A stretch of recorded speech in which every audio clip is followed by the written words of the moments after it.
Shaded by live oaks, the Charnley-Norwood House overlooks the verdant Mississippi coastline. It's not an elaborate design. In fact, the house seems very straightforward.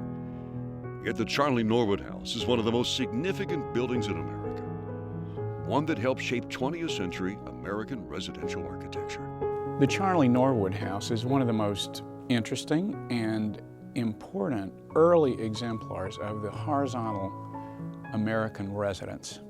It's a precursor of many things that would come to populate the American landscape and, in fact, set a precedent that has been repeated around the world. But it is, in essence, distinctly American. Perhaps that's because two of the world's most talented architects claim to have designed it: Louis Sullivan and Frank Lloyd Wright. It's always a fascinating question, who shot whom and so on. And I don't believe we're ever going to know the percentage of attribution to Wright or Sullivan. But Wright and Sullivan embraced the American landscape in a new type of building that was horizontal. It reaches out into the landscape and positions people in a more symbiotic relationship with their surroundings. This was new. The history of this house has been a perilous one. It caught fire and was immediately rebuilt. Over a century later, the most destructive hurricane in U.S. history would nearly cause its demise. Pieces of the building were scattered over many acres. We were able to use volunteers to help us fish major wall sections out of the bayou behind the house. And so it was in terrible, terrible condition. Yet the house has endured, a reflection of the serenity that architect Louis Sullivan found when he first arrived in Ocean Springs. The year was 1890. "Ah, what a delight," he wrote. "What luxury of peace within the velvety caressing air, the odor of the waters and the pines." Sullivan was known as the father of the skyscraper.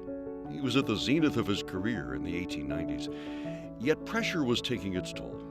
Worn and exhausted, he was vacationing in New Orleans when he ran into wealthy friends. The Charnleys were also from Chicago and convinced him to visit a coastal paradise they'd recently discovered.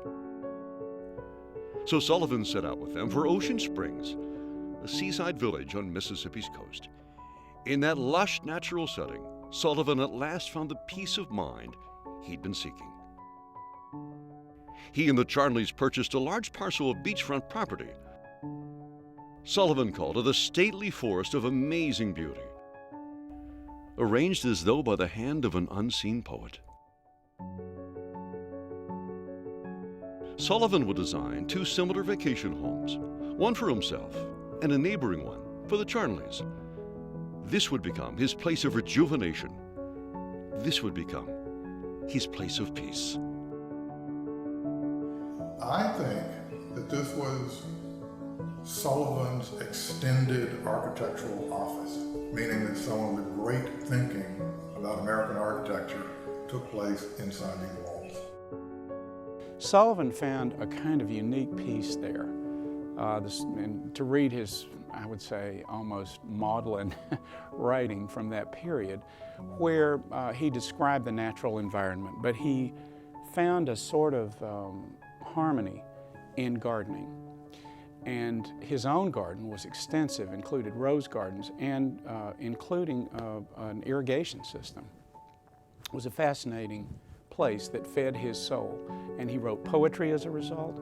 He wrote a rather florid prose as a result, and it helped to form a basis of his own thinking. So this place influenced American architectural theory and history. Yet historians debate who actually designed the houses. In 1890, a young draftsman named Frank Lloyd Wright worked for Sullivan's Chicago firm. Sullivan thought of himself as a mentor to the younger architect, while Wright referred to Sullivan as his Liebermeister. Wright's job with Sullivan? Primarily designing and drawing the firm's residential commissions. Principal architects often give designs to protégés to draft. So to many historians, it seems likely the two collaborated on the project. Yet Frank Lloyd Wright later took full credit for the watershed designs. But Wright didn't just say that he designed it all, because Wright was prone to say that he designed the universe. But he also said that it was, having said that this is my work, it means he thought this was an excellent building. So there's no doubt about that part. Did he really design it? Who knows? Did he think this was really fine architecture? No doubt about it. Outdoors and indoors merge in a way that had not been typical of 19th century construction. I would call it the American horizontal cottage. Who did what? I don't know, but I know that the collaboration of these two people produced a winner, or more than one winner. In 1896, Charnley sold his home to another lumber baron, Frederick Norwood. Shortly after, the home burned, but the Norwoods rebuilt their house with Sullivan's help. Sadly, financial reverses forced the architect to sell his own cottage in 1910, a loss he mourned until his death. For over a century, the two companion houses blended quietly into the fabric of Ocean Springs. Then in 2005, Hurricane Katrina roared ashore.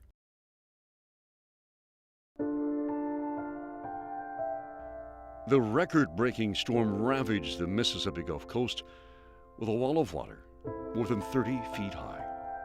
Thousands of historic buildings, including Sullivan's cottage, were crushed and pulled into the sea. The Charnley-Norwood House and its guest cottage survived, but barely.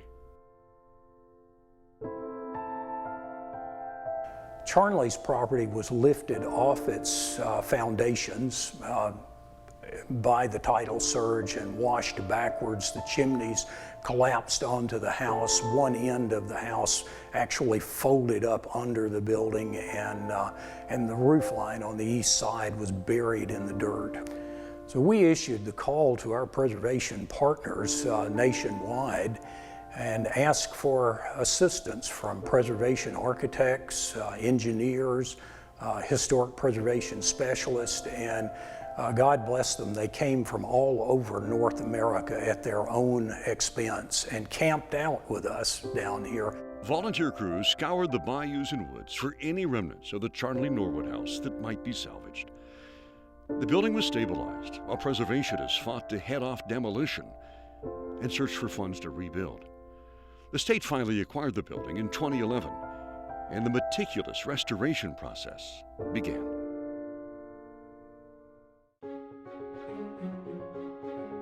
When we initiated the project, we really had no idea how we were going to make it work or fund it.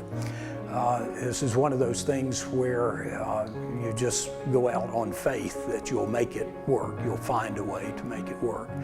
And fortunately, that turned out to be the case. And it took an awful lot of people having a great deal of patience and faith for this project to turn out what it is today.